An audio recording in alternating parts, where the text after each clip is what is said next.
പറയാൻ പോകുന്നത് മാന്ത്രിക മരത്തിന്റെ കഥയാണ്. ഒരു വലിയൊരു കാട്ടിൽ നിറയെ ചില്ലകളൊക്കെയുള്ള ഒരു നല്ല ഭംഗിയുള്ള ഒരു മരമുണ്ടായിരുന്നു. എന്നാൽ ആ മരത്തിന് ഒരു പ്രത്യേകത ഉണ്ടായിരുന്നു. അത് ഒരു മാന്ത്രിക മരമായിരുന്നു.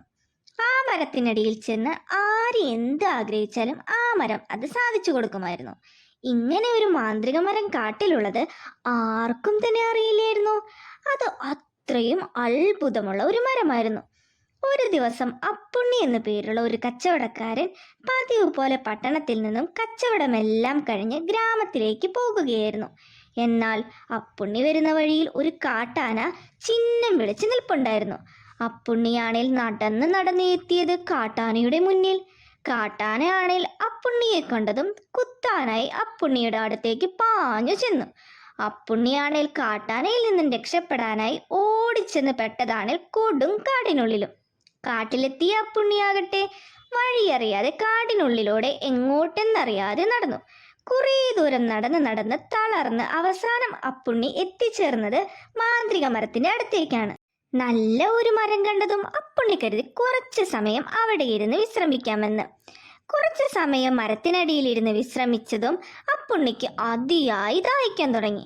ആ സമയം അപ്പുണ്ണി ചിന്തിച്ചു, ഒരുപാട് ദാഹിക്കുന്നുണ്ടല്ലോ, കുടിക്കാൻ എന്തെങ്കിലും കിട്ടിയിരുന്നെങ്കിൽ എത്ര നന്നായിരുന്നു. അപ്പുണ്ണി അത് ആഗ്രഹിച്ചു തീർന്നതും അപ്പുണ്ണിയുടെ മുമ്പിൽ കുടിക്കാനായി ഒരു ജാർ നിറയെ ജ്യൂസ് പ്രത്യക്ഷപ്പെട്ടു. ജ്യൂസ് മുന്നിൽ കണ്ട അപ്പുണ്ണിയാകട്ടെ ആകെ അത്ഭുതപ്പെട്ടു. അപ്പുണ്ണി അറിയുന്നു മാന്ത്രിക മരമാണ് ഇത് നൽകുന്നതെന്ന്. അപ്പുണ്ണിയാകട്ടെ ഒന്നും നോക്കാതെ ജ്യൂസ് മുഴുവനും കുടിച്ചു തീർത്തു. എന്നിട്ട് വീണ്ടും വിശ്രമിക്കാനായി അവിടെ ഇരുന്നു. കുറച്ചു സമയം കഴിഞ്ഞപ്പോഴാകട്ടെ അപ്പുണ്ണിക്ക് വിശക്കാൻ തുടങ്ങി. ആ സമയം അപ്പുണ്ണി ചിന്തിച്ചു, ഓ ദൈവമേ, വിശന്നിട്ട് വയ്യ, കഴിക്കാൻ എന്തെങ്കിലും കിട്ടിയിരുന്നെങ്കിൽ എത്ര നന്നായിരുന്നു.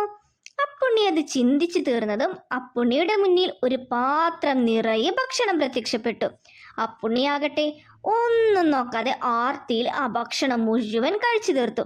ശേഷം അപ്പുണ്ണി ചിന്തിക്കാനായി തുടങ്ങി, എന്നാലും ഞാൻ ആഗ്രഹിക്കുമ്പോഴേക്കും ഇതെല്ലാം എനിക്ക് എവിടെ നിന്നായിരിക്കും എൻ്റെ മുന്നിൽ പ്രത്യക്ഷപ്പെടുന്നത്? അത്ഭുതം തന്നെ. അപ്പുണ്ണിക്കാണേൽ ഇത് മാന്ത്രിക മരമാണ് നൽകുന്നതെന്ന് മനസ്സിലായതേയില്ല. മാന്ത്രിക മരമാണെങ്കിലോ ഇതെല്ലാം കണ്ട് ചിരിച്ച് അവിടെ തന്നെ നിന്നു. വയറു നിറഞ്ഞ അപ്പുണ്ണിയാകട്ടെ കുറച്ചു സമയം കിടന്നുറങ്ങാമെന്നും കരുതി മരത്തിന്റെ തണലിലായി കിടന്നു.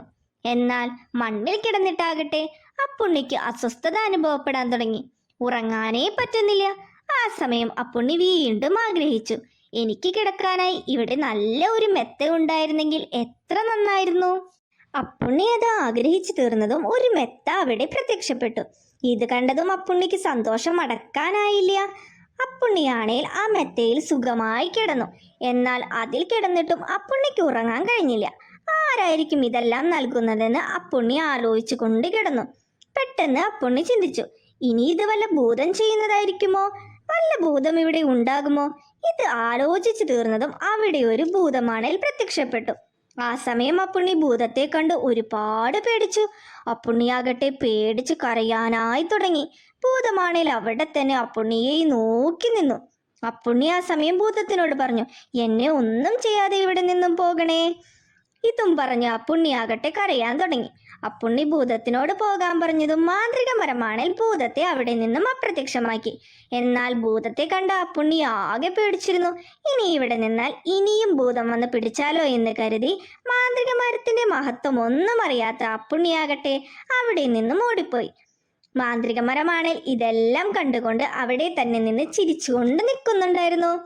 ഈ കഥ കൂട്ടുകാർക്ക് എല്ലാവർക്കും ഇഷ്ടമായോ? ഈ കഥയിൽ നിന്നും കൂട്ടുകാർക്ക് എന്താണ് മനസ്സിലായത്? ചില അവസരങ്ങൾ നമുക്ക് ചിലപ്പോഴേ ലഭിക്കും. അത് ബുദ്ധിപൂർവ്വം ചിന്തിച്ച് ഉപയോഗിച്ചില്ലെങ്കിൽ പിന്നീട് പ്രയോജനമില്ലാതായി പോകും. ഈ കഥ കൂട്ടുകാർക്ക് എല്ലാവർക്കും ഇഷ്ടമായെങ്കിൽ തീർച്ചയായും ലൈക്ക് ചെയ്യുക, ഷെയർ ചെയ്യുക, സബ്സ്ക്രൈബ് ചെയ്യുക.